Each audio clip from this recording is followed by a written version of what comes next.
Hello, my name's Kay Maddox-Daines and I'm the Director of Academic Development at Acacia Learning. And I'm going to spend just a few moments today talking to you about the Advanced Diploma in Strategic Learning and Development, the new CIPD qualification. This qualification is divided into 4 core units, 3 specialist units, and a choice of 1 optional unit. So the 4 core units are work and working lives in a changing business environment, people management and development strategies for performance, personal effectiveness, ethics and business acumen, and business research in people practice. If you've looked at the Advanced Diploma in Strategic People Management, you'll see that the core units are the same for both that qualification and this one. But let me just take a few moments to go through each one of these core units. So, work and working lives in a changing business environment. Here, you'll focus on major ways in which leaders and managers working in people practice are responding to globalization and the significance for work and employment. You'll investigate the current and future thinking within organizations, particularly around technological developments and how new agendas are evolving. You'll evaluate social, democratic and economic trends and how developments in public policy are affecting people practice. Essentially, you'll be reviewing how effective leaders and can effect change and how they manage innovation and creativity, including the key interrelationships between ethics, sustainability, diversity and well-being. So quite a lot to cover in that unit. The second one, people management and development strategies for performance. Here, you'll explain the advantages and benefits of aligning people practice strategies with organisational objectives and learn about the ways in which organisations integrate people practice with culture, brand and values, including ways in which we can evaluate data sources to help shape people practice.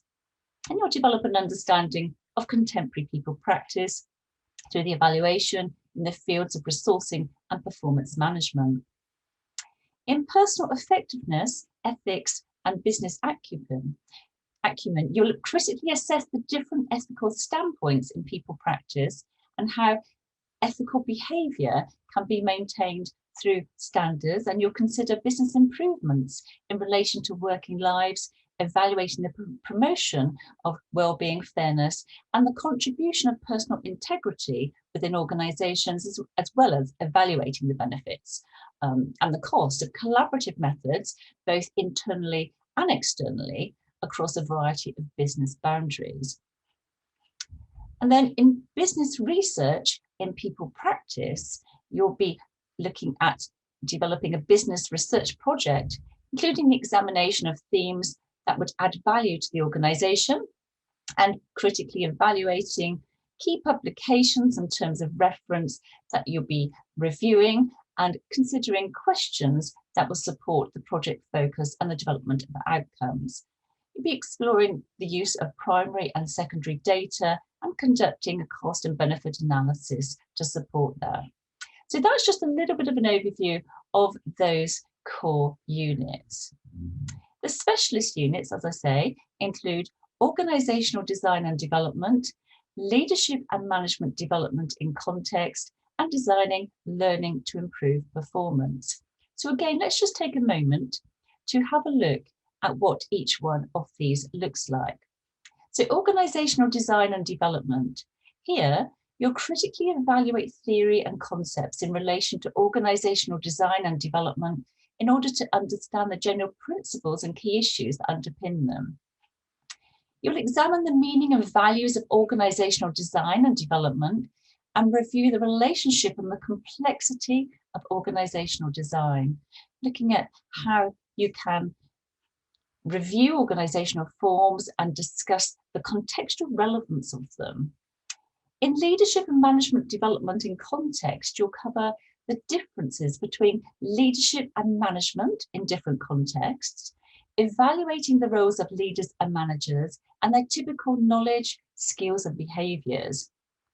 You will also discuss and critically evaluate the merits of adopting strategic approaches to leadership and management development, exploring how learning needs analysis impacts on programme design decisions and learning interventions, and how this will be developed in terms of the importance of CPD for leaders and managers continuing professional development.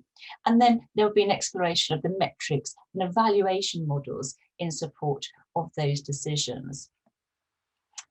Finally, in terms of the specialist units, designing learning to improve performance, you will critically analyse how organisational approaches to learning are impacted by different contexts and the external environment.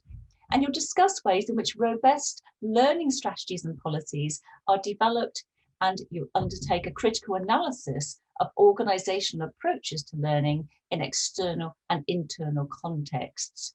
And you'll evaluate methods through which learning data may be obtained and how it relates to learning needs. So again, quite a lot to cover in these units, but incredibly interesting topics.